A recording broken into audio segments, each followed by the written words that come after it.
What is going on, guys? It's once again mp4podcast.com, and what I'm doing right now is playing the demo for Sleeping Dogs on the Xbox 360. The demo is also available on Steam, so you can get it downloaded for the PC, and I believe it's probably also available on the PlayStation 3.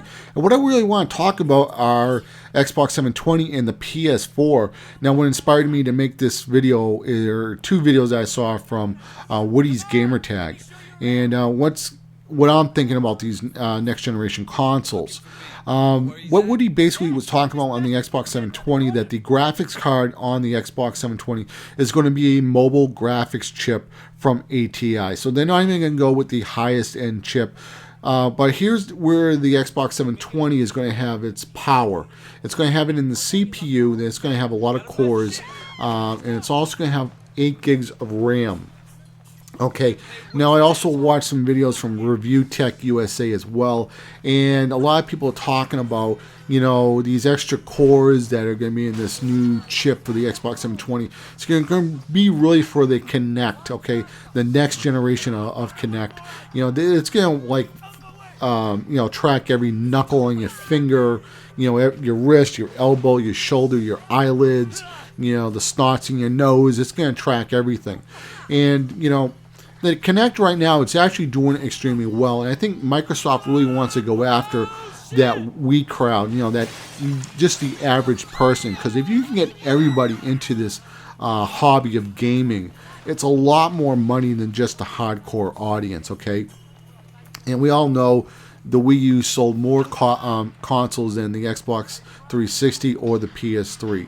Now, it also seems that I'm feeling that Microsoft also wants to keep the hardcore audience happy as well. So maybe they'll have games being backwards compatible with Kinect and regular controllers and so on. But it looks like they're not going to go with the most powerful GPU. I still think they're going to take care of the hardcore audience. Now, on the PS4 side, Woody has talked about how the PS4 is a rumor. These are only rumors, so you got to take this with a grain of salt. The PS4 will only have 4 gigs of RAM, okay, but it's going to have the highest end NVIDIA graphics chip, okay, and I think he said, I'm not quite sure, but the CPU won't be probably as high as the Microsoft one. So best GPU in the PS3. Better CPU and more RAM. I don't want to say it's better because we don't know the clock speed of this RAM yet. But as we do know that the motion controllers on the PS3, for the most part, are a flop. I mean, everybody knows it's a ripoff of the Wii U. Yeah, you can play with better graphics on the PS3. But, they brought it out late. Then they have to get all these games compatible. You buy any Wii game and, it works with the motion control. So you have a lot more choice with motion control games with the Wii U. I mean, I'm saying Wii, I mean the regular Wii, than the PS3. So, I just picked up Red, what's the hell this game? Just picked up Red Steel. I'm getting Red Redemption, Red Steel all mixed up. But Red Steel, I mean, just a side note, I'll leave a link. I actually got the extra motion controller with this game, so it's actually cheaper if you buy it as a bundle. Whatever. I'm going off topic, guys. But, the motion control on the PS3 really hasn't been all that successful. So Sony really doesn't have anything extra to really pull from except for graphics. So I think what they're going to do is they're going to take care of the hardcore audience, the guys that want to play Call of Duty with the controller, the guys that want to play Battlefield with the controller, the guys that want their Uncharted play with the controller, and so on, your Resistance, whatever. That's where the PS3 is going to focus on, hardcore gaming with a controller. Where the Xbox 720 is going to be a little bit of a mismatch of both. They want that they want the casual market because that's a lot of money, and then they want to make sure that their Xbox 360 users are happy when they upgrade to the 720. So it's going to be a mixture, and hopefully they can get some of the 360 guys over to the Kinect, and who knows, maybe the Kinect is even going to come with the 720, and then the hardcore gamers will be using Kinect as well. But also what Woody has talked about is that the next generation of consoles, the Xbox 720 and the PS4, games will be tied to your console. Now, I heard this before about a year ago or so. There's a lot of stories, if you just Google it, about the disc going to have a serial number on the disc. So when you put it into the 720 or the PS4, when it checks online and say, okay, this Xbox 720 and PS4 has this serial number, and that there's a serial number on this disc, so it's going to match the two together. So you're not going to be able to share your games. Maybe you'll be able to share them, and somebody will also only be able to play it for a certain amount of time. I don't really know. But, we're already seeing this with the used games with the online passcode you got to buy and so on. Even Red Dead Redemption made a video.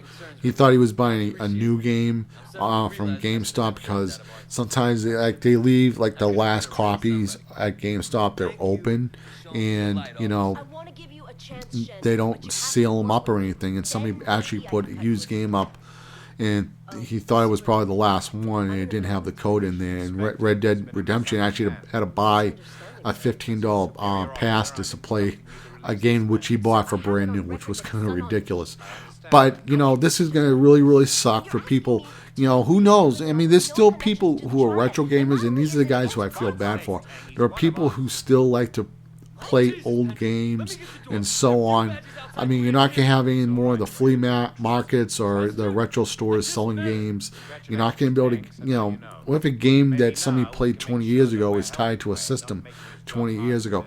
And that's what they want to get rid of. They want to make sure that, a game is always tied to your system. The Steambox, we don't know too much about the Steambox. Maybe it will use physical discs for games as well as downloadable.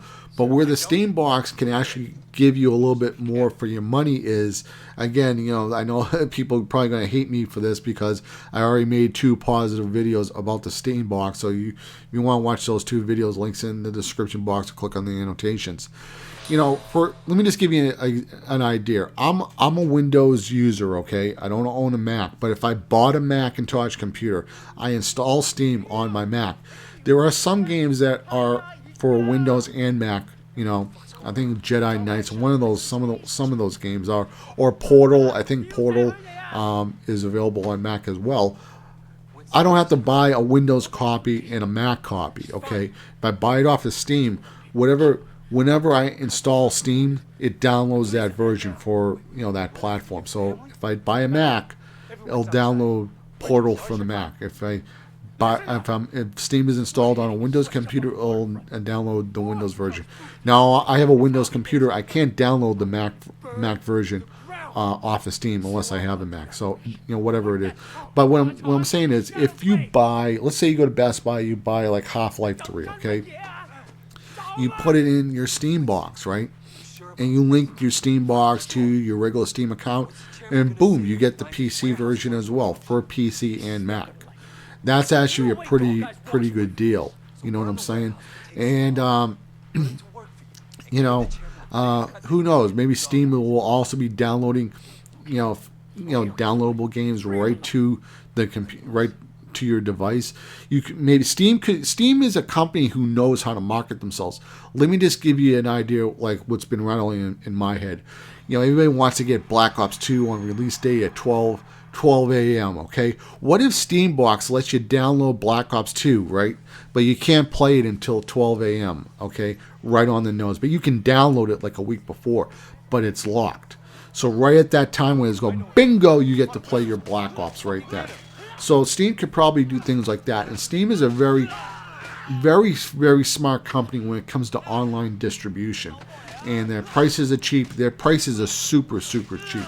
Their sale prices. But it's going to be very interesting. And that's one of the reasons why the Wii U is starting to look a little interesting to me. A lot of people saying, the CPU is a little bit on the weak side, but it does have a good GPU that does some of the characteristics that the CPU does. So, maybe the Wii isn't going to be as weak as we think. The launch titles always suck, okay? Look at Call of Duty 2 on the Xbox 360. It looks like dog shit. But that's my take on it, guys. you know, it's going to be very interesting. And the Wii games are not going to be, you're going to be able to buy used Wii games with no problem. So that's my take. Take care, guys. Later.